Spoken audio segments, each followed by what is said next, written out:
جوانو آؤ میں تمہیں 8 سال کے ایک بچے کی رلا دینے والی کہانی سناتا ہوں، سبق آموز واقعہ سناتا ہوں۔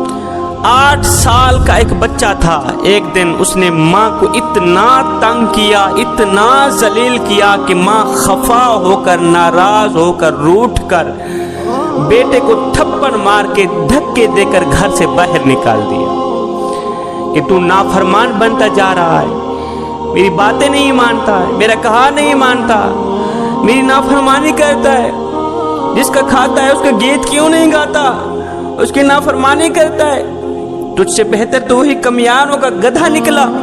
اگر مالک کھوتے کو چارہ نہ ڈالے تو کھوتا پورا دن باہر سے چر کر آتا ہے، شام کو نوکری مالک کی کرتا ہے۔ او بدبخت، تو کھاتا بھی میرا ہے، نافرمانی بھی میری ہی کرتا ہے۔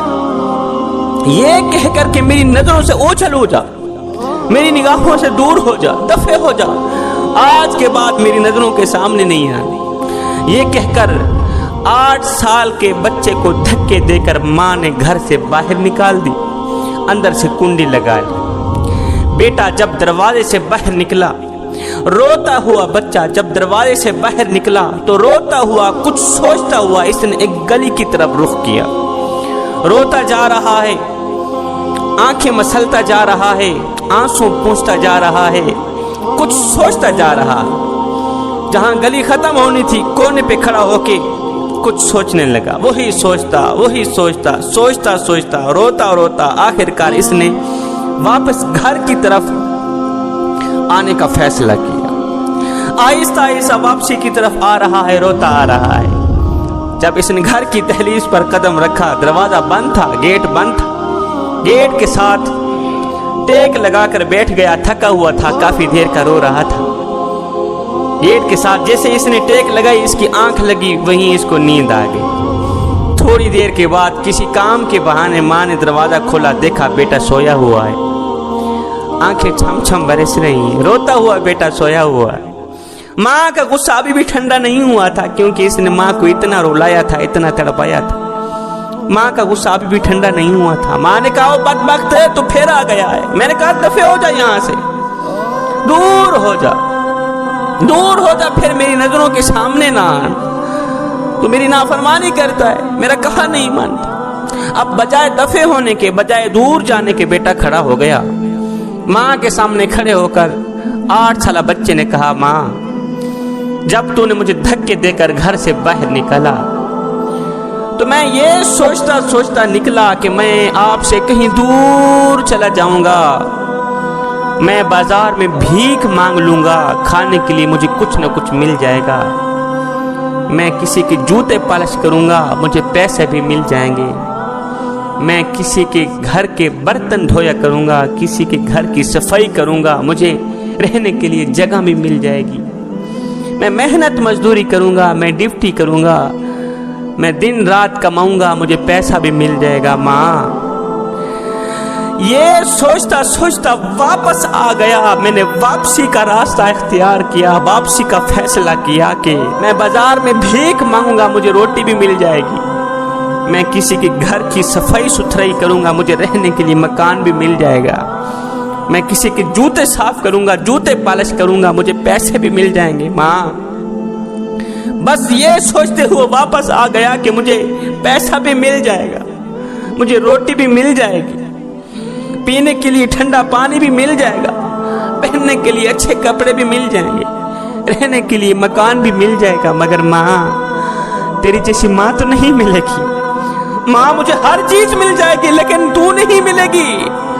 ماں یہ سوچتے ہوئے واپس آیا، مجھے کائنات کی ہر چیز مل جائے گی، دنیا کی ہر چیز مل جائے گی، مگر آپ جیسی خالص محبت نہیں ملے گی، آپ جیسا خالص پیار نہیں ملے۔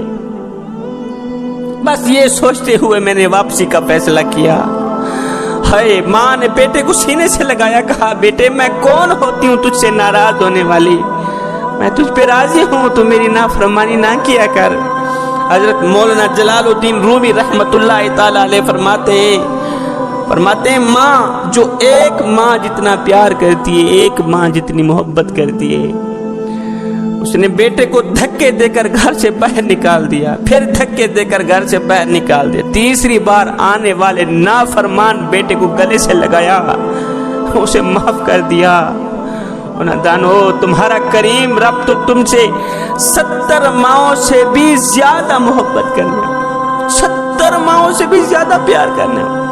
اس ماں نے تو بیٹے کو دھکے دے کر گھر سے باہر نکال دیا، تیرا کریم رب تجھے دھکے دے کر مسجد سے باہر نہیں نکالے گا، اپنے گھر سے باہر نہیں نکالے۔ تو جتنا گنہگار ہے، جتنا بدکار ہے، جتنا سیاکار ہے، ایک بار تو میری کریم رب کی چوکھٹ پہ جا کر تو دیکھ، ایک بار اپنا دامن پھیلا کر تو دیکھ۔ میرا اللہ فرماتا ہے میرے بندے، میری رحمت تو تیرے بڑھ چڑھ کے انتظار میں، میری رحمت تیرے بڑھ چڑھ کے انتظار کر رہے، تیرے استقبال کے لیے کھڑی ہے۔ ایک بار تو میری چوکھٹ پہ آ کر تو دیکھ، اے بخشش کی حد نہ کر دو مجھے رب العالمین بھی نہ کہہ، بخشش کی انتہا نہ کر دو مجھے رب العالمین بھی نہ کہہ۔ اس ماں نے تو دوسری بار آنے والے بیٹے کو دھکے دے کر گھر سے باہر نکال دیا، میں تو پہلی بار آنے والے گنہگار کو بھی اپنی رحمت کی آغوش میں لے لیتا ہوں، اسے بھی خالی ہاتھ واپس نہیں جانے دیتا۔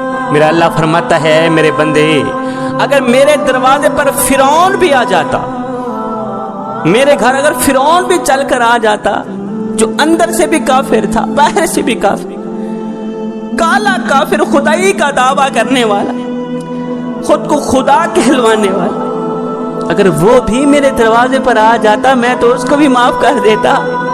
تو کون ہے؟ تو معمولی سا گنہگار ہے، معمولی سا گنہگار، تو میرے حبیب کا امتی ہے، تیرا میرا تو گہرا تعلق ہے۔ اے بندے، آ جاؤ اس کریم رب کی چوکھٹ پر جس نے تجھے پیدا کیا، آ جاؤ اس کریم رب کی دہلیز پر جس نے تجھے محمد مصطفیٰ صلی اللہ علیہ وسلم کا امتی بنایا، آ جاؤ اس کریم رب کی دہلیز پر، چوکھٹ پر، جہاں عزت ہی عزت ہے، جہاں لوگ آتے ہیں جن کو عزت سے نوازا جاتا ہے، پھر ساری کائنات مل کر انہیں بھی عزت نہیں کر سکتی، جن کو اس در سے عزت ملی ہے ساری کائنات مل کر ان کا کچھ بگاڑ نہیں سکتی۔ تو آ جانا اس کریم رب کی چوکھٹ پر۔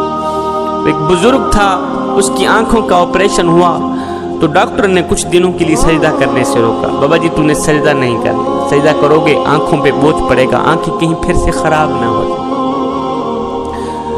تو بزرگ کی آنکھوں کا آپریشن ہوا، ڈاکٹر نے کچھ دنوں کے لیے سجدہ کرنے سے روکا، بابا جی نے کیا کیا، گھر آتے ہی کھانا پینا چھوڑ دیا، کھانا پینا بند کر دیا۔ گھر والوں نے پوچھا بابا جی، اور ڈاکٹر نے تو آپ کو سجدہ کرنے سے روکا تھا، نماز پڑھنے سے روکا تھا، قیام رکوع سجود کرنے سے روکا تھا، کھانا کھانے سے تو نہیں روکا تھا، کھانا کیوں نہیں کھاتے؟